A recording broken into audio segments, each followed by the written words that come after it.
Today we will talk about gamers and make this nice shield which looks sturdy enough to save us in some dire situations. Hand painting game asset is very closely related to what I usually do. After all, most of my works are simply hand painted. All of those are hand painted with light and shadows directly in Blender's texture paint mode. I find this method of texturing to be a very straightforward way of achieving any painterly style in 3D. If I make some changes in my usual workflow of hand painting, I will suddenly discover myself in the production phase of game development field. And that change is about bringing better optimizations of textures and 3D models, and also how I handle light and shadows. I will be executed for 8 apples on a spot in a game studio, right? Apart from optimizations, another very important aspect of game asset workflow is to maintain a non-destructive method so that it is easy to follow up with reviews and stuff. That is why it is very rare to use Blender for hand painting game assets in giant franchises like Blizzard, Riot, and so on. They prefer softwares like 3D Code, Substance Painter over our lovely little texture paint mode of Blender. I doubt they ever tried Blender for texture painting, which is totally understandable since the very existence of those softwares revolves around providing a nice non-destructive texturing process, whether it is hand painted or PBR based. So they do deserve that much respect. But does that mean Blender cannot hold candle next to them when trying a non-destructive texturing workflow? That is what I tried to figure out this month. I took on this extremely boring challenge. I tried to make an weapon and texture it in 3 different methods, actually 4. At first it was painted in 3D Code. After that I hand painted it in single layer inside Blender, which is my usual workflow. One layering everything like a total savage. And for the last challenge, I tried a near non-destructive method. It was possible thanks to the fantastic community of Blender, which always tries its best to cover for any shortcomings of Blender's abilities. That is how we got Ucupaint and Paint System and also many other add-ons which allows us layering and some extra features which helps with non-destructive workflow. And after spending a good amount of time, I thought this shield project is worth sharing with you. In this workflow, you can go back to each step anytime you wish, make some quick changes and implement necessary feedbacks. Let's get into it. This time I am only concerned about creating an unlit and painted game asset, and for such a visual target I hardly need a highly detailed 3D model, so I don't even need to sculpt any details. In fact, it is mostly a hand painting texturing tutorial. I will avoid talking too much about the modeling phase, even though it is highly related. I do try to share insights at things I feel the most confident in. Modeling is not one of them, sadly. That is why you need a learning haven like Skillshare sometimes, where you can go on an uninterrupted learning binge. You can find highly organized courses taken by industry veterans and professionals on various subject matter. I thank Skillshare cordially for sponsoring today's episode. It was a great opportunity to experience what Skillshare is about. It connects you with fantastic instructors and their courses. In fact, you can enjoy Skillshare courses without any advance fee for 1 month. The first 500 people to use my link in the description will receive a 1 month free trial of Skillshare. Get started today. Once you land in Skillshare's homepage, you will be greeted with a number of trending courses. From there, you can navigate to your own goal, whether it is about digital art and paintings, 3D modeling, texturing, game development, and so on. I bet you will find quite a few familiar faces we admire. Marco, for instance, he's one of those giant instructors in visual development. I highlight and mention his tutorials from time to time in my own tutorials. Most of my practical knowledge about light and shadow in painting is learned from this great tutor. You cannot help but admire Marco's passion for teaching art. It is not very long since I tried to share my kind of original works instead of recreating other artists' 2D paintings in 3D, and some basic understanding of light and shadow has been a great companion in this daring adventure. That is why I can recommend his courses without any hesitations. And let's not forget, you can find many great 3D courses as well. Southern Shorty and Derek Elliott put together some really nice courses. Also, Smith for product animations. If you are still not very comfortable with Blender, their course will be of great help because of how experienced they are and how nicely organized their courses are. Go check them out for yourself instead of taking my words for granted. It is basically free after all with the free trial, and if you are quick enough. Back to our shield, it is based on this concept art by the way. When making such game assets, a variation of material is a very nice touch, which grabbed my attention the most about this artwork. To model this shield, I can simply spare the default cube as usual. You can either model directly from reference in the viewport or feel free to keep it in one side of your screen and just eyeballing the details. This should be fine for such a model, making sure I have F2 add-on turned on. As you can see, I am working from very few polygons. This way, it is very easy to manipulate the overall shape and initial blockouts.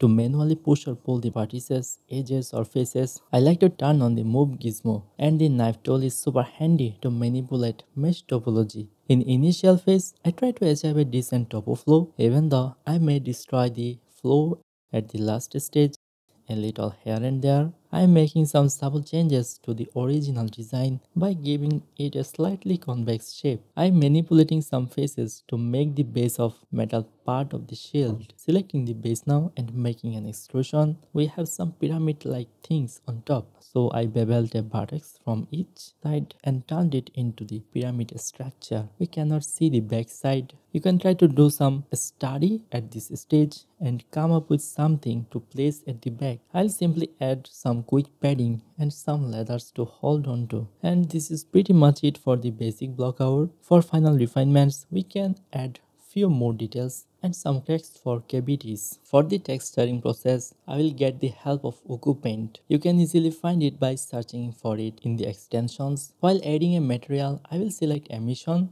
that will give us an unlit shader experience, which is the best for hand painting game assets most of the time, since it shows you what you are painting directly. I turned off linear color blending since it says this mode gives different result than Photoshop.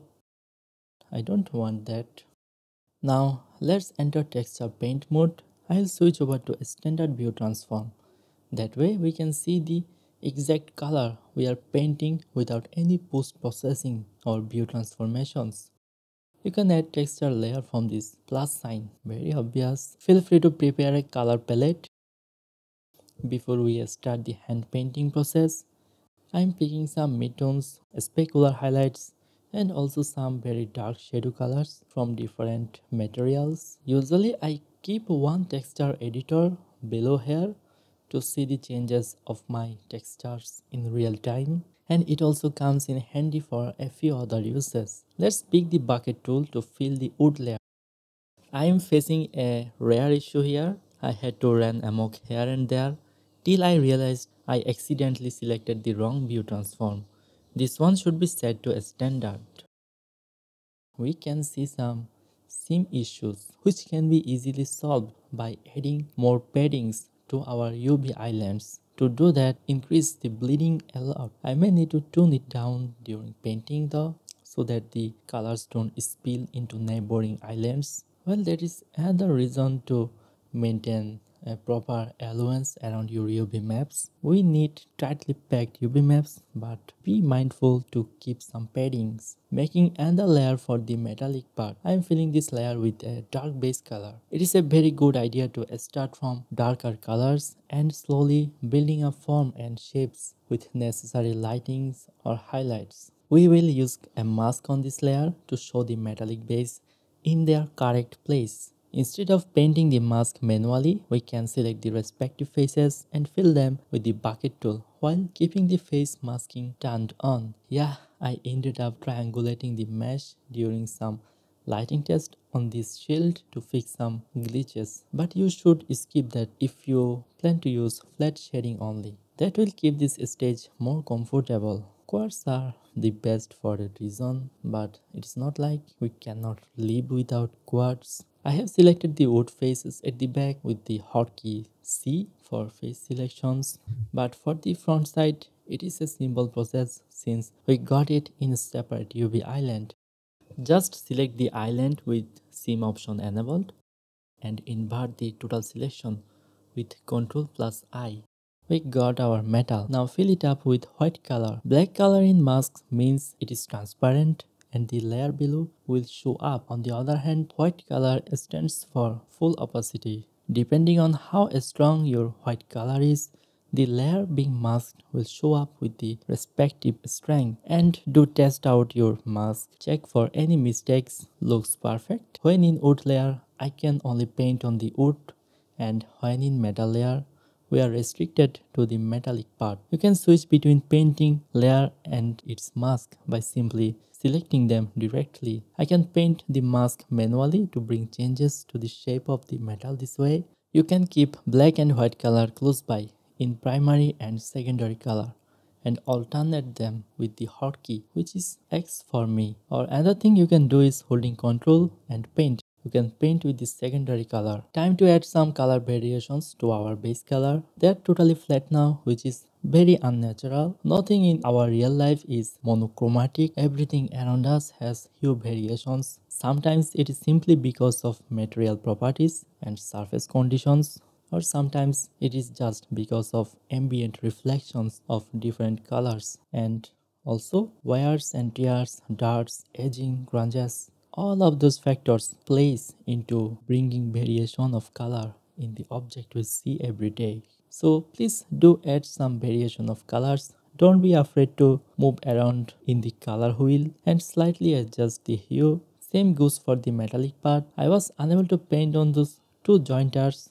Turned out I had a wrong normal orientation situation. So I had to recalculate the normals before I was able to paint them. In secondary details layer, we will keep the bolt and ornamental parts. I'm still selecting 4K textures and not really bothered too much about resolutions. We can always bake our textures to a lower resolution. And once again, we will make a mask for our detail layer, just like what we did for the metal. Simply select your target faces in the edit mode and fill them in the texture paint mode with the help of face masking. I will choose a complete black mask to initially hide this layer. Later on, I will reveal my target areas with white color. The problem of not being used to this workflow is sometimes you forget to switch between mask and the texture. So do keep that in mind and make sure to switch to a black and white painting mode when painting the mask. Now I can fill up the details with a proper color, a dark color for leather for instance. By now you might have noticed that the images we are using in layers is getting packed. I prefer to save them in my hard drive though, just to feel a little safer, since the chance of losing your file is never zero. Do keep backups of your backups in a serious project. Sometimes you will encounter masking errors like this, which prevents you from painting. Not a serious issue, some quick fixes of the mask can make things work properly again. You just need to figure which layer contains this issue. After that, you either paint with black or white to fix it. Instructions unclear? Sorry about that, but the easiest way to make sense of it is to actually trying it practically and problem solving as you move forward. Curvature map. That is where 3D code or substance painter is very great at. But thanks to Ucupaint, we have something similar which works pretty good for Blender. To make a curvature layer, select the edge detect layer. I'm going to pick a very light color. I'm going to name it as ambient occlusion and curvature since we will convert it into such a hybrid layer later on. We cannot actually paint onto it since it is happening with the help of shader. To be able to actually paint in this layer, we have to bake it first. And I will include one more layer for shadows and cavities. Actually, don't follow this step since I will delete it very soon due to some changes in my decisions. You don't have to maintain my exact setup of layer at all.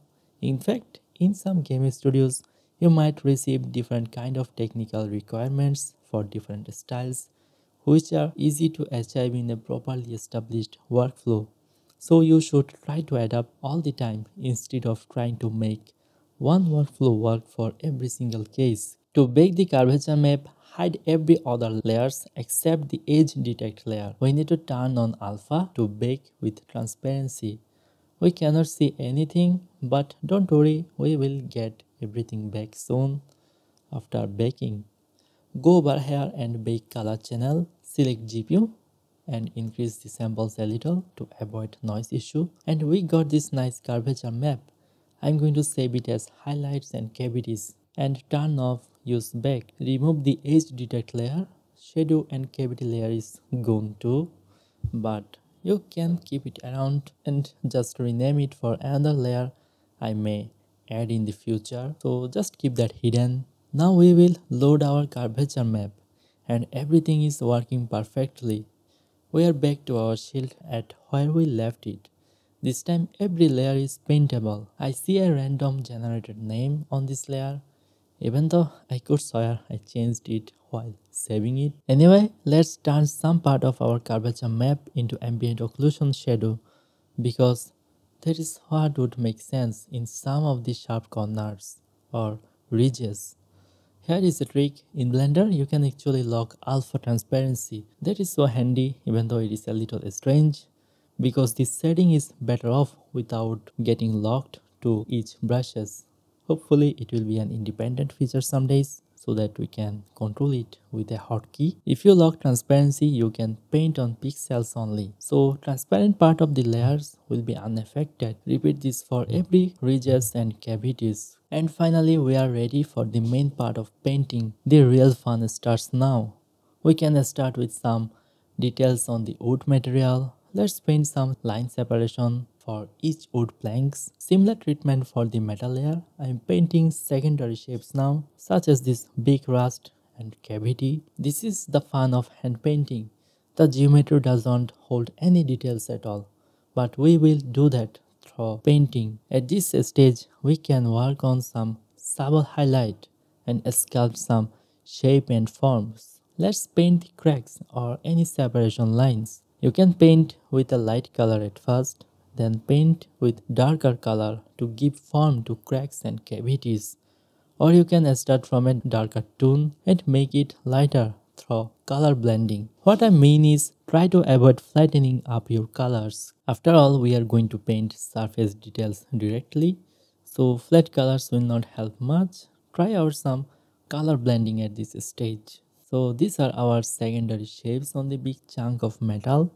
It is going to create some visual interest. In reference, we see a really beaten up shield. So there are some sort of storytelling going on. It tells you a lot about the warrior and the world he lives in. What could it be? Our warrior could be a war-torn veteran of years of experience. He might be a right-handed person considering that severe damage on right side. He might be a mercenary.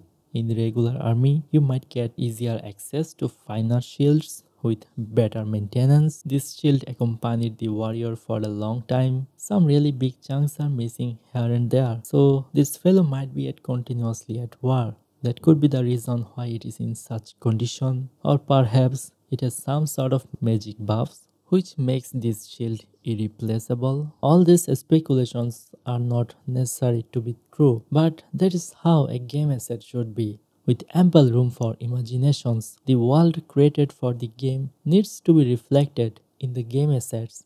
And as a texture artist for game asset, you need to be very respectful about that and try your best to convey that feeling of world building and design choice in your texture work. So no need to think of it as simply recreating 3D versions of 2D concept arts. You might not receive such detailed concept art at all the time. Sometimes they may give you this and expect you to turn it into this.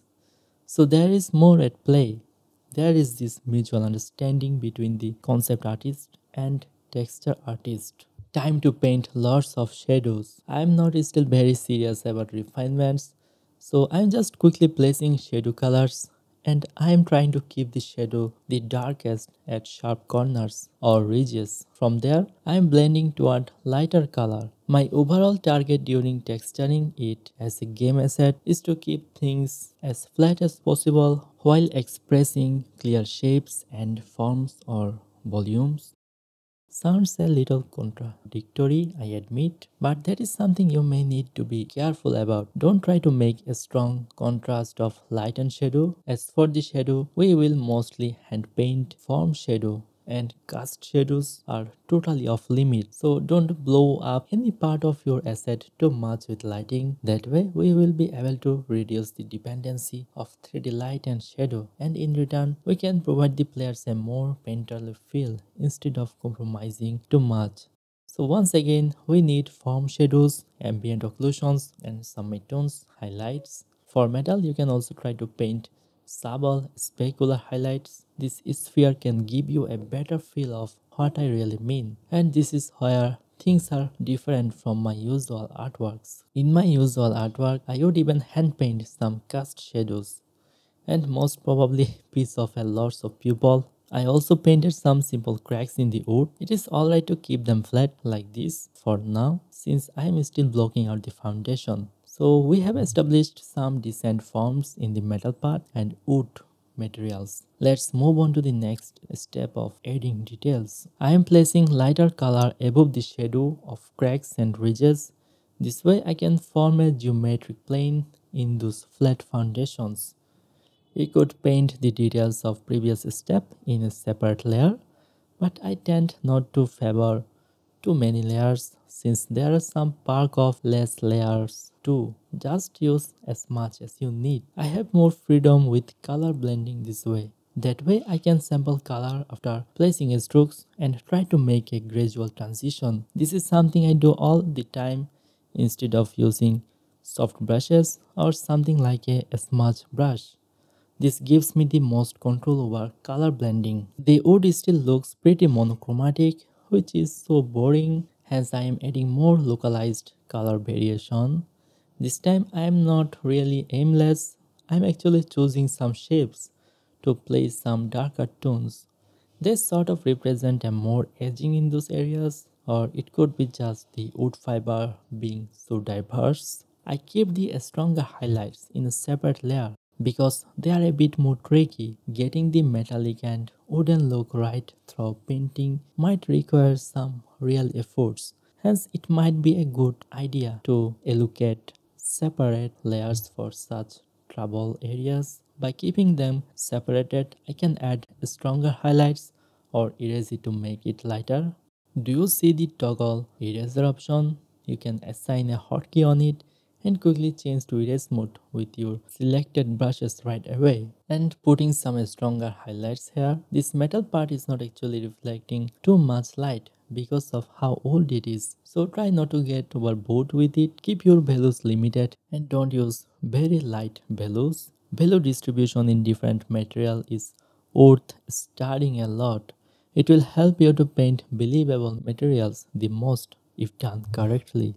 For today's episode, you can try to follow up with this reference because most of the hard works are done here already. But you don't know now what to look out for if you wish to bring changes on your own or simply want to make your original hand painted game asset. I had to fix some small issues with the mask of this jointer here. Let's work on stronger highlights for the wood as well. My brush strokes are pretty blotchy, but they are getting sharper and tighter than before since I am zooming in a lot at this stage and painting with a pretty small brush. So more and more highlights. Painting wood is simply too much fun. While putting highlights, make sure to be mindful about where you place them. They will indicate light direction. Don't spam them from all over in every direction. That will give a very unreal result. For instance, we are placing them in the down part of cavities, so it will imply that light is hitting the shield from above and also from the left direction. Some crisp highlight for the metal part. Still trying to maintain a directional lighting when painting them. And don't forget to work on the ornamental details. I have a very good feeling about it now. It looks to be coming together nicely. I would actually like to use a gradient layer to put more emphasis on the upper side of the shield. I add a new layer and switched it to multiply mode, and I'm changing to gradient. A pretty dark color on one end and complete alpha transparency on the other end. And now make a upward stroke. I decreased the opacity a lot. Here is a nice thing. You can change position of a layer with those buttons that will decide where our gradients will be applied to. So I am pretty satisfied at this. Let's turn it off before we continue to paint once again. Otherwise you may face some issues while sampling colors from the shield. And this is the fun of keeping special layers for highlights. Be totally brave and confident with making bold brush strokes. We can erase away unnecessary part whenever we want by switching to the eraser mode. You can do experiment with different brushes. Sometimes soft brushes helps you to get cleaner transition. You can also use some texture brushes to indicate more irregularities in the metal surface. I have a lot of those custom brushes all over my PC, but as you can see, brushes are not really the most important part of texture painting. A proper distribution of values and understanding of surface properties are the star of the show. The shield already looks decent enough and ready for some quick lighting test. And for the record, my main target for this asset is not an PBR based shader at all. But there was no harm in making this shield good enough for 3D lighting. More options are better, I guess. I simply connected the Ucupaint output to a principal BSDF shader and make sure to turn off specularity. This way, the mesh will stop reflecting light in a diffusive manner in all directions, so we get a clear representation of our texture. For more info, please check out my tutorial of NPR lighting and shaders, a big light at the front to prevent strong cast shadows, and some rim light at the back. So not that bad at all. It was rather a very low poly model. It doesn't even have a smooth quad topology, so I can be happy with it. Switching back to flat shading mode again. We are almost at the end game now. We got a decent wood and metal material. Now we can work on bringing more interesting variations on them. It is better to do this in another layer. I decreased the opacity of my brush a lot and kind of glazing over some areas and some scratches here and there, and also painting some clearly defined rays of wood. We can put highlight along those lines as well. At this step, ramp up your detailing. Paint some edging elements, for instance, maybe some warm greeny moss on wood. Try to keep it very subtle since it will not make sense if an item as used as this with hardly any rust have too much moss or fungals. But it is hard to resist a little green on wood. It just looks so nice. I'll add some finer details in the rust, just some abstract, aimless mark, but they can already evoke a feeling of irregularities in the rust surface and more refinement at this very last stage.